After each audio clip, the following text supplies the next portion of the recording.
One of the most frequently asked questions by pearl and bead stringers and by our clients is how to determine if the pearls used in the necklace strand or in a piece of jewelry are real. My name is Fleury Summers.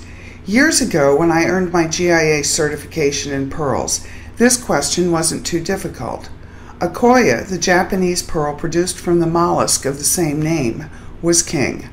Fresh waters were just beginning to flood the market, and South Sea pearls, while available, weren't produced in the volumes and colors that are available today.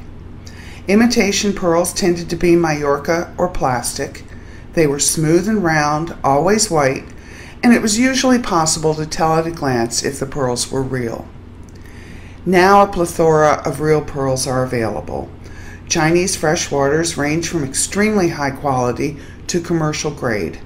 Akoyas, while still a force, no longer reign as a standard against which all other pearls are measured. Producers of South Sea pearls have appeared in Australia, Vietnam, the United States, and other countries not traditionally associated with South Sea pearls.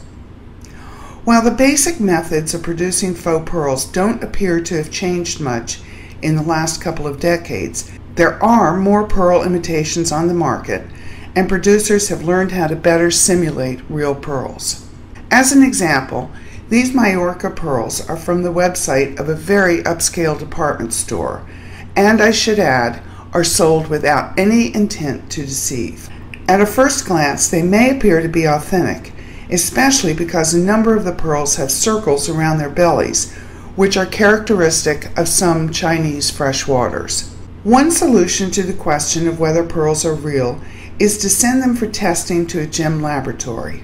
Perhaps the best known is the Gem Labs of the GIA, Gemological Institute of America.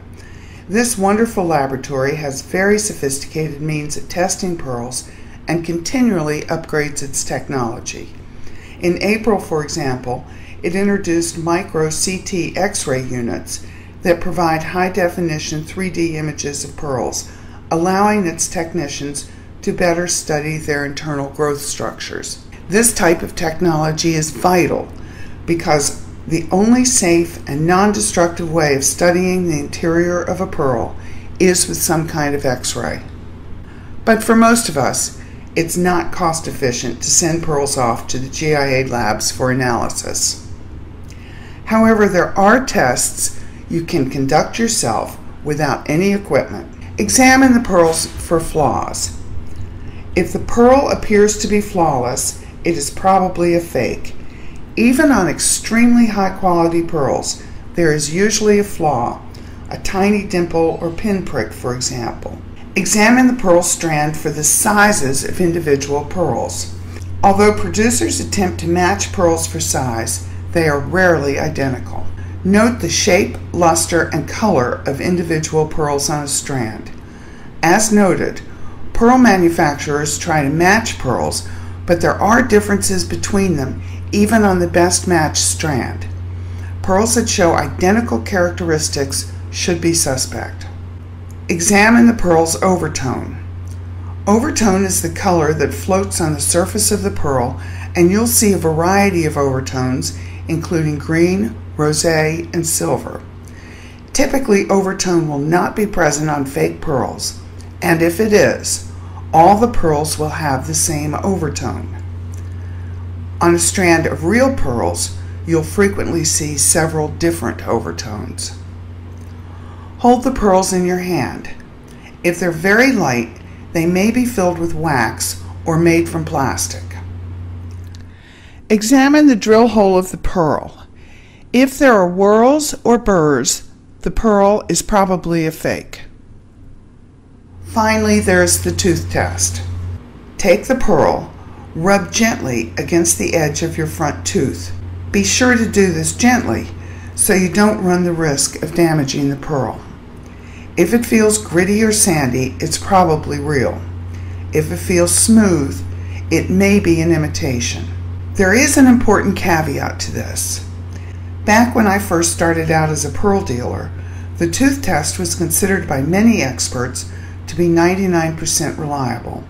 However, now some imitation pearls can feel gritty and cultured pearls can be polished. So combine the tooth test with the other examinations suggested. In the pearls here, the circles around their diameters might suggest they are real. In addition, the manufacturer seems to have varied the sizes and shapes just enough to suggest authenticity.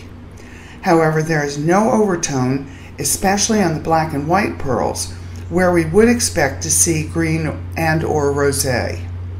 Moreover, the luster appears identical on all the pearls.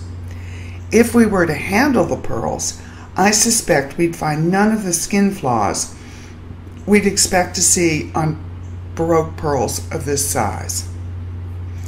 The best advice for pearl and bead stringers who may just be starting out is to go to as many shows and showrooms as possible and look at pearls.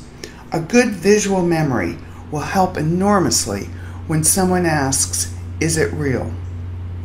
Finally, I want to pass on a good piece of advice I was given years ago.